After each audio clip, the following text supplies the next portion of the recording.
আজকে ডিম দিয়ে ডিমের চপ বাড়িতে বানাচ্ছি। সন্ধেবেলা স্ন্যাক্সে খুবই ভালো লাগে এটা। প্রথমে ডিম সেদ্ধ করে নিয়েছি, হাফ হাফ করে কেটে নুন আর হলুদ লঙ্কা গুঁড়ো দিয়ে মাখিয়ে রেখেছি। এরপরে আমি মশলাটা বানিয়ে নিচ্ছি। তো একদিকে আমি বিস্কুট গুঁড়ো করে রেখেছি, পেঁয়াজ লঙ্কা কুচিয়ে রেখেছি। তো সর্ষের তেল গরম করে সেই পেঁয়াজ লঙ্কাটা দিয়ে ভালো করে একটু ভেজে নিচ্ছি। একটু নরম হয়ে আসলে তার মধ্যে আমি দিয়ে দেবো আদা রসুন থেতো করে রাখা। আর আলুটাকেও আমি সিদ্ধ করে রেখে দিয়েছি, ভালো করে ম্যাশ করে রেখেছি।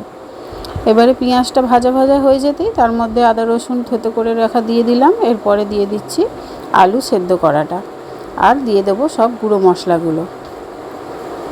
আলু সেদ্ধটা দিয়ে ভালো করে এটাকে মিশিয়ে নিচ্ছি। ভালো করে মেশানো যখন হয়ে যাবে তার মধ্যে আমি দিয়ে দেবো নুন, হলুদ, জিরে গুঁড়ো, ধনে গুঁড়ো, কাশ্মীরি লঙ্কা গুঁড়ো, আর আমি যে শুকনো খোলায় ভেজে একটা বাটা গুঁড়ো করে রেখেছি, দারচিনি, লবঙ্গ আর এলাচ, আর খানিকটা গোলমরিচ দিয়েছিলাম, সেই গোলমরিচের ওই গুঁড়োটাও এতে মিশিয়ে দিলাম।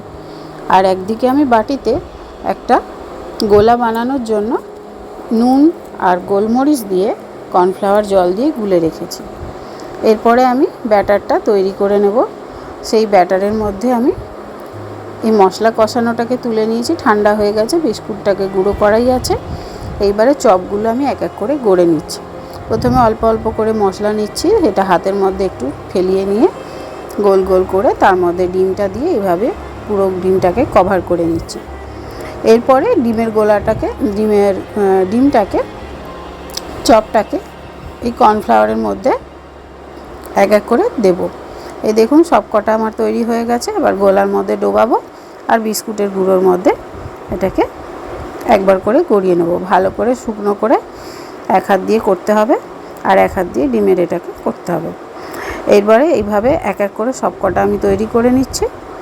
এটাকে ডবল কোটও করা যায়, সিঙ্গেল কোটও করা যায়, যে যেভাবে করতে পারেন। তো আমি সিঙ্গেল কোটই করলাম।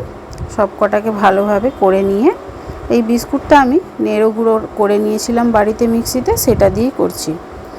এবারে সব কটা তৈরি করা হয়ে গেল। সর্ষের তেল বা সাদা তেল যেটা আপনার ভালো লাগবে সেই তেলের মধ্যে এটাকে করতে পারেন। একটু বেশি দিতে হবে কারণ এটা একটু ডুবো তেলে হবে।